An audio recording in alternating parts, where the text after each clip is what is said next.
Hi everyone. Today we are going to study a very important concept in inner product spaces called Gram-Smith orthonormalization process. In many problems, we are given a set of vectors which are not orthogonal. But working with orthogonal or orthonormal vectors makes calculations much easier.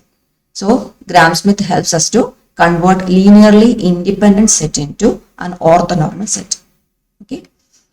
So ഒരു definition ആയിട്ട് പറഞ്ഞാൽ Gram-Smith process is a method used to convert a set of linearly independent vectors into an orthonormal set while preserving the span of the vectors. അപ്പോൾ orthonormal linearly independent വെക്ടേഴ്സിനെ orthonormal സെറ്റിലേക്ക് convert ചെയ്യുക, orthonormal vectors ആയിട്ട് convert ചെയ്യുന്ന ആ പ്രോസസ്സിനെ വിളിക്കുന്ന പേരാണ് gram-Smith process അല്ലെങ്കിൽ gram-Smith orthonormalization process എന്ന് പറയുന്നത്. ഇതിലെ ഗ്രാം-സ്മിത്ത് ഓർത്തോനോർമലൈസേഷൻ പ്രോസസ്സിൽ ചെയ്യുന്നത് എന്താണെന്ന് വെച്ചാൽ നമുക്ക് തന്നിരിക്കുന്ന വെക്ടേഴ്സ് അത് ഓർത്തോഗണൽ ആയിരിക്കണം എന്നില്ല. ആ ബേസിസ് വെക്ടേഴ്സിനെ നമ്മൾ എന്ത് ചെയ്യും? ഓർത്തോഗണൽ ബേസിസിലേക്ക് കൺവേർട്ട് ചെയ്യും. ഓർത്തോഗണൽ ബേസിസിനെ നോർമലൈസ് ചെയ്തിട്ട് അതിനെ ഓർത്തോനോർമൽ ബേസിസിലേക്ക് കൺവേർട്ട് ചെയ്യും. അപ്പൊ ഇതാണ് method. Okay, Gram Schmidt orthonormalization process എന്താണെന്ന് പറയാം. അതിനുവേണ്ടി let B equal to V1, V2, etc. Vn be a basis for the inner product space V, and let B dash equal to W1, W2, W3, etc. Wn. അവിടെ ഓരോ W1, W2, W3 എങ്ങനെയാണെന്ന് നമുക്ക് പറയാം. ആദ്യം അത് find out ചെയ്യാൻ വേണ്ടിയിട്ട് നമ്മൾ ആദ്യം സെറ്റ് ചെയ്യുകയാണ് W1 equal to V1. W1 എന്ന് പറയുന്നത് V1 ആയിട്ട് സെറ്റ് ചെയ്യുകയാണ്. ഈ W1, W2, W3, etc. Wn എന്ന് പറയുന്നത് എന്താണ്? ഓർത്തോഗണൽ വെക്ടേഴ്സ് ആണ്. ആദ്യം നമുക്ക് തരുന്ന ബേസിസ് ഓർത്തോഗണൽ ആയിരിക്കണം എന്നില്ല. അതിനെ കൺവേർട്ട് ചെയ്ത് ഓർത്തോഗണൽ വെക്ടേഴ്സ് ആയിട്ട് കൺവേർട്ട് ചെയ്യുകയാണ് നമ്മൾ ചെയ്യുന്നത്. അപ്പോൾ ഓരോ വെക്ടേഴ്സും എങ്ങനെ ഫൈൻഡ് ഔട്ട് ചെയ്യാം എന്നാണ് പറഞ്ഞു പോകുന്നത്. അപ്പോൾ അതിനുവേണ്ടി ആദ്യം W1 എന്ന് പറയുന്നത് V1 ആയിട്ട് സെറ്റ് ചെയ്തു. W2 എന്ന് പറയുന്നത് W2 equal to V2 minus inner product V2 W1 divided by inner product W1, W1 into W1. Okay, W2 എന്ന് പറയുന്നത് എങ്ങനെ ഡിഫൈൻ ചെയ്തേക്കുന്നത്? V2 മൈനസ്, എങ്ങനെയാണ് ഫൈൻഡ് ഔട്ട് ചെയ്യുന്നത്? V2 മൈനസ് വെക്ടർ V2ൽ നിന്നും inner product V2 W1 all divided by inner product W1 W1 in the direction W1 അല്ലേ? നമ്മൾ ഓർത്തോഗണൽ പ്രൊജക്ഷൻ കാണാൻ കഴിഞ്ഞ ക്ലാസ്സിൽ പഠിച്ചതാണ്. ഇതുപോലെ തന്നെ W3 കാണാം.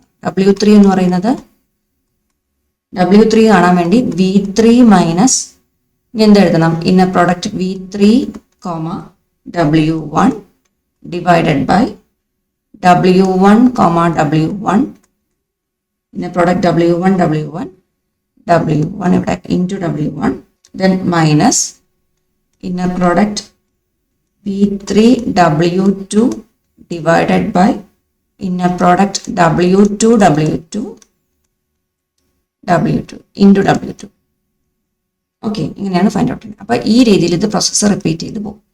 W3 എഴുതി. ഇനി അങ്ങനെ ലാസ്റ്റ് നമുക്ക് Wn എങ്ങനെ എഴുതാൻ പറ്റും?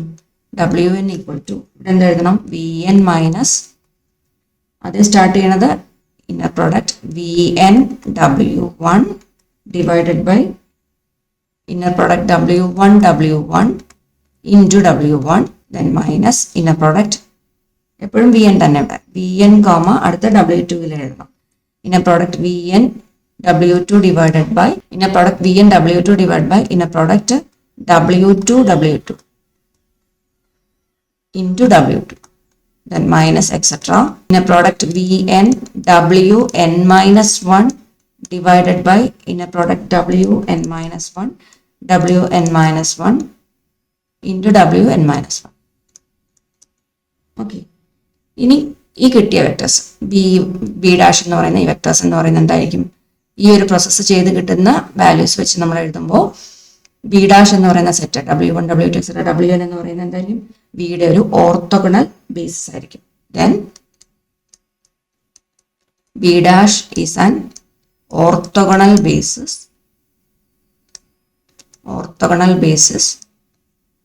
Four B. ഓക്കെ, അപ്പോൾ ഓർത്തോഗണൽ ബേസിസ് ഫോർ B ആയിരിക്കും. ഇപ്പോൾ ഓർത്തോഗണൽ ബേസിസേ കിട്ടിയിട്ടുള്ളൂ, നമുക്ക് ഓർത്തോനോർമൽ ആക്കണം. ഓർത്തോനോർമലിന്റെ കണ്ടീഷനൊക്കെ നമ്മൾ കഴിഞ്ഞ ക്ലാസ്സിൽ പഠിച്ചതാണ്. എന്ത് ചെയ്യണം? വെക്ടേഴ്സിനെ യൂണിറ്റ് വെക്ടേഴ്സ് ആക്കി കൺവേർട്ട് ചെയ്യണം. അതായത് ഓരോ വെക്ടറിനെയും അതിന്റെ നോം വാല്യൂ കൊണ്ട് ഡിവൈഡ് ചെയ്യും. സോ ഇപ്പോൾ കിട്ടിയ W1 W2 W3 etcetera WN നമ്മൾ എന്ത് ചെയ്യും, അതിനൊക്കെ അതിൻ്റെ നോം വാല്യൂ കൊണ്ട് ഡിവൈഡ് ചെയ്യും. സോ ഓർത്തോ നോർമൽ വെക്ടേഴ്സ് ആയിട്ട് കൺവേർട്ട് ചെയ്യാൻ വേണ്ടിയിട്ട് ലെറ്റ് UI ജനറൽ ആയിട്ട് നമുക്ക് UI എന്ന് എഴുതാം. UI equal to WI divided by നോം WI. ദെൻ ഇങ്ങനെ ചെയ്തതിന് ശേഷം കിട്ടുന്ന ആ സെറ്റ് ഓഫ് വെക്ടേഴ്സ്, അതായത് B double dash equal to U1 U2 U3 etcetera UN ആയിരിക്കും നമുക്ക് കിട്ടുക. ഇതായിരിക്കും ഓർത്തോ നോർമൽ ബേസിസ്. ബിയുടെ ഒരു orthonormal basis is an orthonormal basis for V.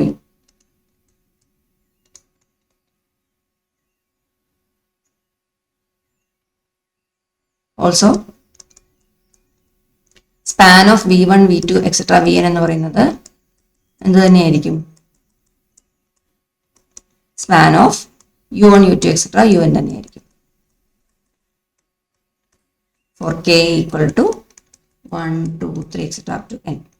ഇപ്പോൾ പ്രോസസ്സ് മനസ്സിലായല്ലോ. പ്രോസസ്സ് ഒന്നുകൂടെ റിപ്പീറ്റ് ചെയ്യാം. നമ്മുടെ തന്നിരിക്കുന്ന വെക്ടേഴ്സ്, അതായത് B equal to V1 V2 etcetera Vn എന്ന് പറയുന്നതാണ് ഇന്നർ പ്രൊഡക്റ്റ് സ്പേസിന്റെ ബേസിസ് എന്ന് വിചാരിക്കാം. നമുക്ക് തന്നിരിക്കുന്ന വെക്ടേഴ്സ് ബേസിസ് ആണ്. ആ ബേസിസ് ചിലപ്പോൾ ഓർത്തോഗണൽ ആയിരിക്കണം എന്നില്ല. അപ്പോൾ അതിനെ ഓർത്തോഗണലായിട്ട് ആദ്യം കൺവേർട്ട് ചെയ്യണം. ആ കൺവേർട്ട് ചെയ്ത് കിട്ടുന്ന സെറ്റാണ് B dash, W1 W2 etcetera WN എന്ന് പറയുന്നത്. ഇനി അത് ഓരോ W1 ഉം W2 ഒക്കെ എങ്ങനെയാണ് കിട്ടുന്നത്, ഈ ഒരു ഓപ്പറേഷൻ കൊടുത്തതിന് ശേഷമാണ് നമുക്ക് കിട്ടുന്നത്. കാരണം ഓർത്തോഗണൽ വെക്ടേഴ്സിനെ ഫൈൻഡ് ഔട്ട് ചെയ്യാൻ കഴിഞ്ഞ ക്ലാസ് നമ്മൾ പഠിച്ചതാണ്. അപ്പോൾ ആ പ്രോസസ്സ് ഇവിടെ യൂസ് ചെയ്തിട്ടാണ് ഇതെല്ലാം ചെയ്തിരിക്കുന്നത്. ഇവിടെ W1 ഈക്വൽ ടു V1 ആദ്യം സെറ്റ് ചെയ്തു. ദെൻ W2 എന്ന് പറയുന്നത് V2 minus inner product V2 W1 by inner product W1 into W1. W1ന്റെ ഡയറക്ഷനിലുള്ള ഓർത്തോഗണൽ പ്രൊജക്ഷൻ ആണ് ഇവിടെ കാണുന്നത്. ദെൻ W3 എന്ന് പറയുന്നത് V3 minus inner product V3 W1 divide by inner product W1 into W1. പിന്നെ എന്തിൻ്റെയും കൂടെ എഴുതണം, W2ൻ്റെയും കൂടെ എഴുതണം. Inner product V3 W2 divided by inner product W2 into W2. അപ്പോൾ ഇവിടെ ഏത് വെക്ടർ ആണോ എഴുതുന്നത് അതിൻ്റെ തന്നെ ഇന്നർ പ്രോഡക്റ്റ് വേണം താഴെ എഴുതാൻ.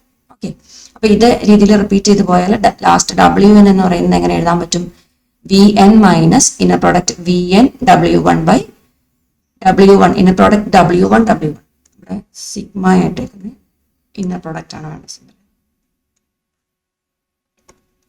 inner product W1 into W1, then minus inner product VN W2 divided by inner product W2 into W2 etc.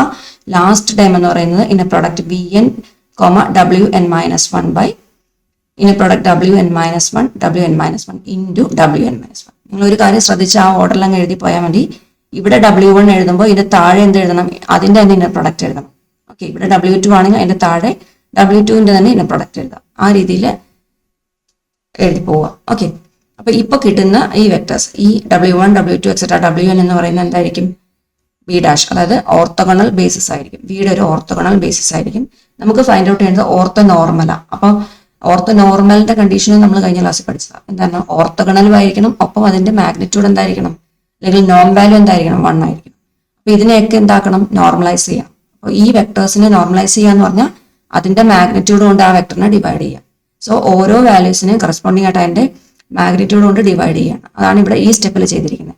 UI equal to WI minus നോം WI. ഓരോ വെക്ടറിനെയും, ഓരോ Wകൾ, ആ ബേസിസിലെ ഓരോ വെക്ടറിനെയും അതിന്റെ മാഗ്നിറ്റ്യൂഡ് കൊണ്ട് ഡിവൈഡ് ചെയ്തേക്കാണ്. സോ അപ്പോൾ കിട്ടുന്ന പുതിയ സെറ്റിനെയാണ് B ഡബിൾ ഡാഷ് എന്ന് നോട്ട് ചെയ്തിരിക്കുന്നത്. അതായത് U1 U2 എക്സെട്ര UN. അപ്പൊ ഐക്ക് പകരം 1 കൊടുത്താൽ U1 കിട്ടും. U1 equal to W1 by നോം W1. U2 I equal to 2 കൊടുത്താൽ U2 കിട്ടും. U2 equal to W2 by നോം W2. U3 കിട്ടാൻ W3 ബൈ നോം W3. അങ്ങനെ UN കിട്ടാൻ UN equal to WN by നോം UN. ആ രീതിയിൽ നോം വാല്യൂ കൊണ്ട് ഡിവൈഡ് ചെയ്ത് കഴിയുമ്പോൾ നമുക്ക് പുതിയൊരു സെറ്റ് ഓഫ് ബേസിസ് കിട്ടും. അതെങ്ങനെയായിരിക്കും, ഓർത്തോ നോർമൽ ബേസിസ് ആയിരിക്കും. അതുപോലെ തന്നെ V1 V2 എക്സെട്ര VNന്റെ സ്പാൻ എന്ന് പറയുന്നതും ഈ കിട്ടിയ പുതിയ വെക്ടേഴ്സിന്റെ സ്പാൻ എന്ന് പറയുന്നതും സെയിം തന്നെയായിരിക്കും. ഓക്കെ, അപ്പൊ ഇങ്ങനെയാണ് gram Smith ortho normalisation process എന്ന് പറയുന്നത്. അപ്പോൾ gram Smith ortho normalisation process ഉപയോഗിച്ച് ഈ ഒരു ബേസിസ്, അതിന് വേണ്ടി നമ്മളൊരു ortho normal basis find out ചെയ്യാൻ പോവാണ്. ഈ ഒരു ബേസിസിന്റെ കറസ്പോണ്ടിങ് ആയിട്ടുള്ള ഒരു orthonormal basis find out ചെയ്യാൻ പോവാണ്. ഇത്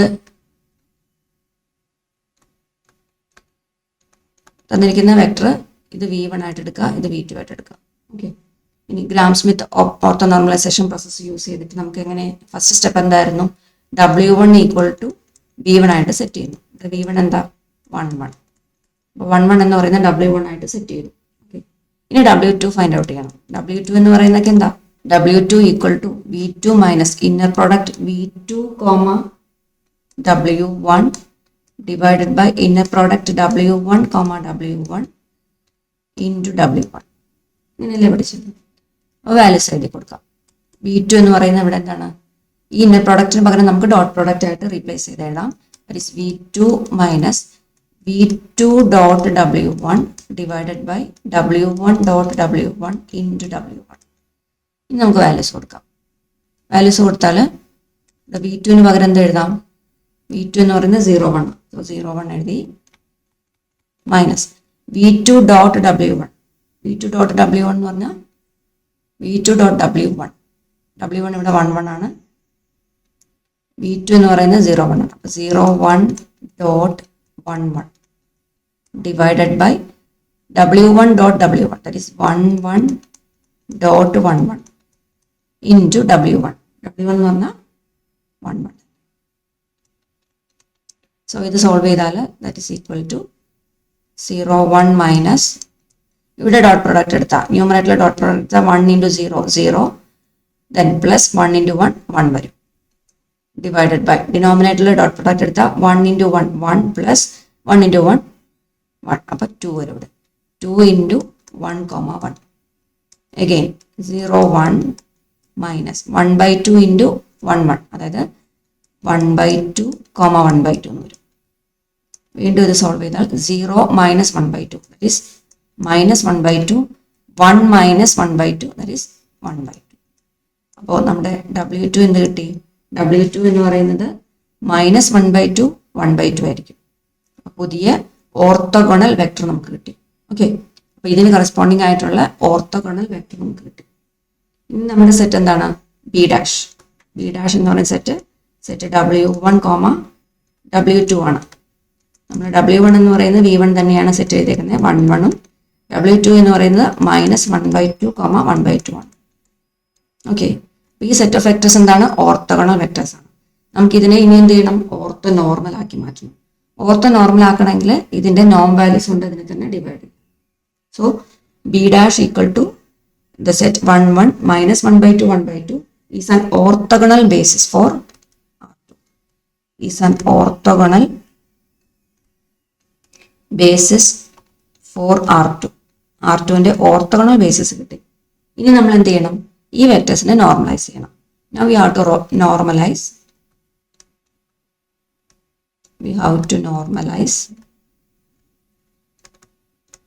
these vectors to get orthonormal basis. അപ്പോൾ ഓർത്തോനോർമൽ ബേസിസിലേക്ക് കൺവേർട്ട് ചെയ്യുന്നതിന് ഈ കിട്ടിയ വെക്ടേഴ്സിനെ നമ്മൾ നോർമലൈസ് ചെയ്യും. ഓക്കെ, അപ്പോൾ ഓരോ W1ഉം W2 എടുക്കുക, അതിൻ്റെ നോം വാല്യൂസ് കൊണ്ട് അതിനെ ഡിവൈഡ് ചെയ്യുക. അപ്പോൾ കിട്ടുന്ന പുതിയ സെറ്റ് എന്താണ്, U1 ആണ് അല്ലേ. അപ്പോൾ കിട്ടുന്ന പുതിയ സെറ്റ് ഓർത്തോനോർമൽ ബേസിസ് ആയിരിക്കും. അതിലെ മെമ്പേഴ്സ് നമ്മൾ റെപ്രസെന്റ് ചെയ്തത് U1 U2 എന്നാണ്. സോ U1 ഈക്വൽ ടു നോം, U1 equal to W1 divided by നോം W1. W1 എന്തായിരുന്നു, W1 എന്ന് പറയുന്നത് 1 1 ഡിവൈഡഡ് ബൈ നോം W1. നോം W1 എന്ന് പറഞ്ഞാൽ square root of 1 square plus 1 square. That is 1, 1 divided by root 2 എന്ന് വരും. അപ്പോൾ ഇങ്ങനെ എഴുതിയാൽ അതിൻ്റെ മീനിങ് എന്താ, ഓരോ കമ്പോണൻറ്റിനെ √2 കൊണ്ട് ഡിവൈഡ് ചെയ്യുക. 1/√2, 1/√2. അപ്പോൾ നമ്മുടെ ഫസ്റ്റ് ബേസിസ് വെക്ടർ കിട്ടി, വിച്ച് ഈസ് ഓർത്തോനോർമൽ. ദെൻ രണ്ടാമത്തെ വെക്ടർ കാണാൻ U2 equal to W2 divided by നോം W2. W2 എന്തായിരുന്നു നമുക്ക് കിട്ടിയത്, മൈനസ് 1/2 1/2 വരും. മൈനസ് 1/2 1/2 അത് എഴുതി, ഡിവൈഡഡ് ബൈ അതിൻ്റെ നോം വാല്യൂ എന്ന് പറഞ്ഞാൽ സ്ക്വയർ റൂട്ട് ഓഫ് മൈനസ് 1/2ൻ്റെ സ്ക്വയർ പ്ലസ് 1/2ൻ്റെ സ്ക്വയർ. ഓക്കെ, ദാറ്റ് ഈസ് -1/2, 1/2 ന്യൂമറേറ്ററിൽ എഴുതി. ഡിനോമിനേറ്ററിൽ ഇത് 1/2ന്റെ സ്ക്വയർ എന്ന് പറഞ്ഞാൽ 1/4 വരും. ഇവിടെയും 1/4 വരും. That is 1/2, 1/2 divided by square root of 1/4 plus 1/4 എന്ന് പറയുമ്പോൾ ഡിനോമിനേറ്ററിന്റെ സെയിം ആണ്. ദാറ്റ് ഈസ് 2/4 വരും. 2/4നെ വീണ്ടും ക്യാൻസൽ ചെയ്താൽ 1/2 വരും. Root of 1/2. അതിനെ ഒന്നുകൂടെ എങ്ങനെ എഴുതാം? 1/√2 എന്ന് വേണം എഴുതാം. ഓക്കെ, അപ്പോൾ -1/2 ഡിവൈഡഡ് ബൈ 1/√2 എന്ന് എഴുതാം. അപ്പോൾ ഈ 1/√2നെ എനിക്ക് ഉള്ളിലേക്ക് ഇതിനും ഓരോ കമ്പോണന്റുമായിട്ട് മൾട്ടിപ്ലൈ ആണ് അല്ലേ? കമ്പോണന്റുമായിട്ട് മൾട്ടിപ്ലൈ ചെയ്യുമ്പോൾ എന്ത് വരും? √2 ഇൻറ്റു -1/2, 1/2 ഇങ്ങനെ എഴുതാൻ പറ്റും അല്ലേ? ഇത് ന്യൂമറേറ്ററിലേക്ക് പോയാൽ എനിക്ക് √2 ഇൻറ്റു 1/√2, 1/√2 എന്ന് എഴുതാം. ദാറ്റ് ഈസ് -√2/2, √2/2 -√2/2, √2/2 കിട്ടി. അപ്പോൾ രണ്ടാമത്തെ വെക്ടറും കിട്ടി. ഓർത്തോ നോർമൽ ആയിട്ടുള്ള രണ്ടാമത്തെ vector. So B double dash എന്ന് പറഞ്ഞാൽ നമ്മൾ റെപ്രസെന്റ് ചെയ്തിരുന്നത് u1, u2 ആയിരുന്നു. Set u1, u2 and that will be എന്തൊക്കെയായിരിക്കും? 1/√2, 1/√2, 1/√2 ആൻഡ് -√2/2, √2/2. ഈ രണ്ട് വെക്ടേഴ്സ് ആയിരിക്കും ഇതിന്റെ ഓർത്തോ നോർമൽ ബേസിസിൽ ഉണ്ടായിരിക്കുക. മനസ്സിലായല്ലോ സ്റ്റെപ്പ്? അപ്പോൾ ഇതായിരിക്കും ഈ കിട്ടിയ വെക്ടേഴ്സ് ആയിരിക്കും എന്താണ്? Ortho normal basis. So B double dash is an orthonormal basis. Orthonormal basis for R2. അപ്പോൾ ഇപ്പോൾ ലാസ്റ്റ് കിട്ടിയ സെറ്റ് ഓഫ് വെക്ടേഴ്സ് എങ്ങനെയായിരിക്കും? ഓർത്തോനോർമൽ ബേസിസ് ആയിരിക്കും. R2ന്റെ ഒരു ഓർത്തോനോർമൽ ബേസിസ് ആയിരിക്കും. ഒന്നുകൂടെ പറയാം, നമുക്ക് ക്വസ്റ്റ്യനിൽ സെറ്റ് ഓഫ് വെക്ടേഴ്സ് തന്നിട്ടുണ്ടായിരിക്കും. ആ വെക്ടേഴ്സിനെ ആദ്യം ഓർത്തോഗണൽ വെക്ടേഴ്സ് ആയിട്ട് കൺവേർട്ട് ചെയ്യണം. ഓർത്തോഗണൽ വെക്ടേഴ്സ് ആയിട്ട് കൺവേർട്ട് ചെയ്യണമെങ്കിൽ ഈ ഇക്വേഷൻ നിങ്ങൾ ഓർത്തിരിക്കണം. ആ രണ്ട് വെക്ടേഴ്സിന് കറസ്പോണ്ടിങ് ആയിട്ടാണ് ഇവിടെ ഫൈൻഡ് ഔട്ട് ചെയ്യേണ്ടത്. അത് നിങ്ങൾ ആ ഇക്വേഷൻ പഠിച്ചു വെക്കുക. അത് വെച്ചിട്ട് വാല്യൂസ് സബ്സ്റ്റിറ്റ്യൂട്ട് ചെയ്ത് ചെയ്താൽ മതി. അപ്പം നമുക്ക് പുതിയതായിട്ട് W1 കിട്ടും, W2 കിട്ടും. അപ്പം അതിനെ വെക്ടർ ഫോമിൽ എഴുതാം. അതിനെ ബേസിസിന്റെ അപ്പൊ കിട്ടിയ വെക്ടേഴ്സ് എന്താണ്? ബേസിസ് ആണ്. ബി ഡാഷ് എന്ന് പറയുന്നത് W1, W2 എന്ന് പറയുന്നത് ഒരു ഓർത്തോഗണൽ ബേസിസ് ആയിട്ട് കിട്ടും. നമുക്ക് ഓർത്തോ നോർമൽ ബേസിസ് ആണ് വേണ്ടത്. അപ്പോൾ ഓർത്തോഗണൽ ബേസിസിനെ ഓർത്തോ നോർമൽ ബേസിസ് ആക്കി മാറ്റാൻ വേണ്ടി എന്ത് ചെയ്യണം? അതിനെ നോം വാല്യൂസ് കൊണ്ട് ഡിവൈഡ് ചെയ്താൽ മതി. ഇപ്പൊ കിട്ടിയ W1, W2 എന്ന് പറയുന്നതിന് അതിന്റെ കറസ്പോണ്ടിങ് ആയിട്ട് നോം വാല്യൂ കൊണ്ട് ഡിവൈഡ് ചെയ്യുമ്പോൾ നമുക്ക് പുതിയ സെറ്റ് ഓഫ് വെക്ടേഴ്സ് കിട്ടും. അതെങ്ങനെയായിരിക്കും? ഓർത്തോ നോർമൽ ആയിരിക്കും. അതിനെ നമ്മൾ ഡിനോട്ട് ചെയ്തിരുന്നത് U1, U2 എന്ന് പറഞ്ഞിട്ടാണ്. സോ U1, U2 കാണാനുള്ള ഇക്വേഷനും ഓർത്തിരിക്കാം. അതിനെ W1നെ അതിന്റെ നോം കൊണ്ട് ഡിവൈഡ് ചെയ്യുക. അപ്പോൾ U1 കിട്ടും. W2നെ അതിന്റെ നോം കൊണ്ട് ഡിവൈഡ് ചെയ്താൽ U2 കിട്ടും. അപ്പോൾ കിട്ടിയ വാല്യൂസ് എന്ന് പറയുന്നത് എന്തായിരിക്കും? ഒരു ഓർത്തോ നോർമൽ ബേസിസിലെ വെക്ടേഴ്സ് ആയിരിക്കും. അപ്പോൾ ലാസ്റ്റ് ബി ഡബിൾ ഡാഷ് എന്ന് പറയുന്നത് ഇങ്ങനെ സെറ്റ് ഫോമിൽ റെപ്രസെന്റ് ചെയ്യുക. ഇതെന്ന് പറയുന്നത് എന്തായിരിക്കും? ഒരു ഓർത്തോ നോർമൽ ബേസിസ് ആയിരിക്കും R2ന്റെ. അപ്പോൾ ഇങ്ങനെയാണ് ചെയ്യുന്നത്. വളരെ ഇമ്പോർട്ടൻ്റ് ആയിട്ടുള്ള ഒരു സെക്ഷനാണ്. എക്സാംസിന് റിപ്പീറ്റഡ് ആയിട്ട് ക്വസ്റ്റ്യൻസ് വരുന്ന ഒരു സെക്ഷനാണ്. പഠിച്ചു വെക്കുക. വീഡിയോ യൂസ്ഫുൾ ആവുന്നുണ്ടെങ്കിൽ ലൈക്ക് ചെയ്യാനും ഷെയർ ചെയ്യാനും സബ്സ്ക്രൈബ് ചെയ്യാനും മറക്കരുത്. ഗേറ്റ് എഞ്ചിനീയറിംഗ് മാത്സ് ആസ്പിറൻസിന് വേണ്ടിയിട്ട് നമ്മളൊരു പ്ലേലിസ്റ്റ് ക്രിയേറ്റ് ചെയ്തിട്ടുണ്ട്. അവിടെ വീഡിയോസ് അവൈലബിൾ ആണ്. അപ്പോൾ നിങ്ങളുടെ സീനിയേഴ്സിനൊക്കെ അത് ഷെയർ ചെയ്യുക. Thank you.